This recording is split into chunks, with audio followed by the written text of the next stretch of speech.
Good morning, everyone. We are 10 days into the government shutdown, and just today, the President has invited the House Republicans to have a discussion about the way forward. We're hopeful that this is the beginning of a meaningful dialogue with the President about the important issues that face this country. We are hopeful that these will be good faith negotiations over the long-term debt drivers or the drivers of our debt, over the security that we need for this country, as well as the pressing need to open up this government again.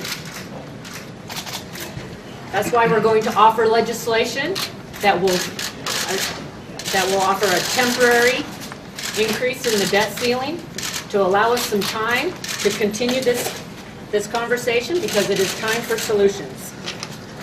The Democrats' unwillingness to have this conversation has actually resulted in a delay and an ongoing government shutdown, and it's hurting the American people. It's gone on too long. We hope that the President will choose negotiation over crisis, leadership over inaction, and dialogue over silence. It's time to solve our problems. You know, the President is fond of saying that no one gets everything they want in a negotiation. And frankly, I agree with that. Nobody gets everything they want. But over the course of the last 10 days, we've been trying to have conversations with our Democrat colleagues. They don't want to talk. The President doesn't want to talk. We've tried to offer bills that would reopen parts of the government, only to have them rejected by our counterparts over the United States Senate.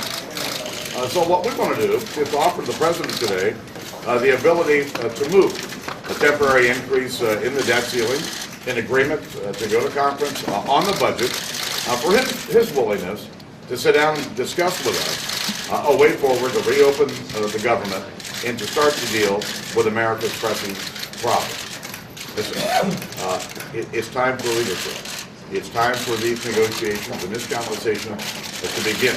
And I would hope that the President will look at this as an opportunity and a good faith effort on our part to move halfway to what he's demanded in order to have these conversations begin. The American people expect both sides to sit down and work out their differences when you're operating in divided government. So I'm pleased today that we've had an invitation from the White House to actually begin to do that. And, you know, we have seen now for 10 days a government shutdown. It's not what we asked for. It is what was the result of the two parties not being able to sit down and talk. And there is very little time left. We cannot waste any more time. What we have discussed at the conference is a temporary extension of the debt ceiling in exchange for a real commitment by this President and the Senate Majority Leader to sit down and talk about the pressing problems that are facing all the American people. And that includes a broad array of issues. And we look forward to that happening. And if you look throughout history, presidents who have governed in a divided government have all sat down and talked with the other side. It's about time this is happening. I'm very hopeful for today. This is something that Republicans have been waiting quite some time for. We never wanted to shut down. That's why our very last bill said, let's go to conference. So that door has always been open, and we're thankful that the President is willing to talk today. We're coming there with an idea of working together. We're coming there to find common ground. To find common ground that will deal with these economic drivers that harm the economy. The drivers that continue to add debt. So when we make an offer today for a temporary extension, we're looking for a structure that puts us on a path to get a budget, to take care of the debt, and move this economy in a stronger position and have all Americans win. A little common sense for the rest of the country. All right, I'll take a couple of questions. Mr. Speaker, now that you're undertaking this plan on the debt ceiling, what do you need in order to reopen the full government? That's the conversation we're going to have with the President today. I don't want to put anything on the table. I don't want to take anything off the table. That's why we want to have this conversation. Mr. Speaker, what's in this agreement that will prevent us from being in the exact same place in 6 weeks? Well, clearly, you could end up back in the same place, and we don't want to be there. Listen, I think the president wants to deal with America's pressing problems just as much as we do.